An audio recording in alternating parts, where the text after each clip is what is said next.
रोशन गांव से दिल्ली पढ़ने आया था। छोटा सा पीजी, साझा बाथरूम, पतली दीवारें, सब कुछ बिल्कुल सामान्य था। दिल्ली की आवाजें, ट्रैफिक और हल्की भीड़। पहले हफ्ते सब ठीक रहा। रोशन ने अपने कमरे, किताबों और रूटीन को एडजस्ट किया। रात को जल्दी सोता, सुबह जल्दी उठता। लेकिन धीरे धीरे उसे लगा कि कोई उसकी चीजों को छू रहा है। किताबें थोड़ी थोड़ी अलग जगह पर, पेन पीछे से हटाया हुआ। पहली बार उसने सोचा कि शायद वो भूल रहा है।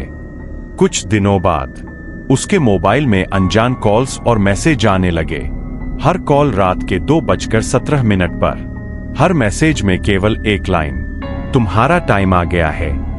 रोशन ने इसे इग्नोर किया, लेकिन रात को जब वो सोता, उसे लगता कि कोई कमरे में खड़ा है। पलटता तो कोई नहीं होता। एक रात उसने अपने दोस्तों को फोन किया। बात करने के दौरान ही पीछे दरवाजे की हल्की खटखटाहट सुनाई दी। अचानक फोन कट गया। कमरा पूरी तरह शांत था, लेकिन उसके सामने दरवाजा खुद ही बंद हो गया। अगले दिन रोशन ने पीजी का मालिक से पूछा। मकान मालिक ने सिर हिलाया। कमरा 417 में कभी कभी लोग कहते हैं कि रात में चीजें अपने आप हिलती है, लेकिन मैंने कभी विश्वास नहीं किया।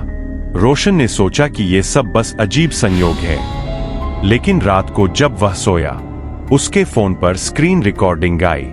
सिर्फ 2 मिनट की ब्लैक स्क्रीन, लेकिन आखिर में आवाज सुनाई दी, अब मुझे अकेला मत छोड़ना। रोशन डर गया, पर सब सामान्य दिखा। वो अगले दिन क्लास गया। सोचा कि बस नींद कम हुई है। फिर कुछ हफ्तों बाद उसने नोटिस किया कि कमरे की आईने में उसकी परछाई अजीब है। पलटकर देखने पर कुछ नहीं, लेकिन जब उसने वापस देखा, आईने में उसकी परछाई धीरे धीरे उसके सामने बढ़ रही थी। रात को रात के 2:17 पर दरवाजे पर हल्की दस्तक हुई। रोशन ने पूछा, कौन है? किसी ने जवाब नहीं दिया, लेकिन आईने में उसने देखा कि कोई खड़ा था।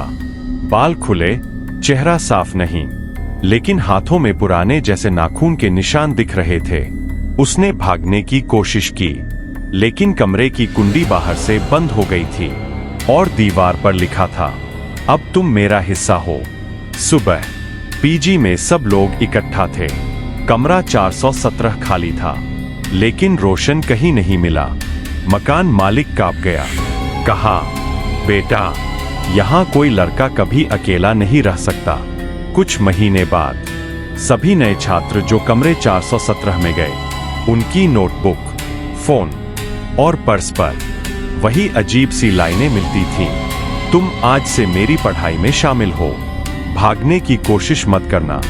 और आज भी जब कोई दिल्ली में पीजी 417 के पास जाता है, वो कभी कभी सुन सकता है धीमी फुसफुसाती आवाज, रोशन, अब हम साथ हैं।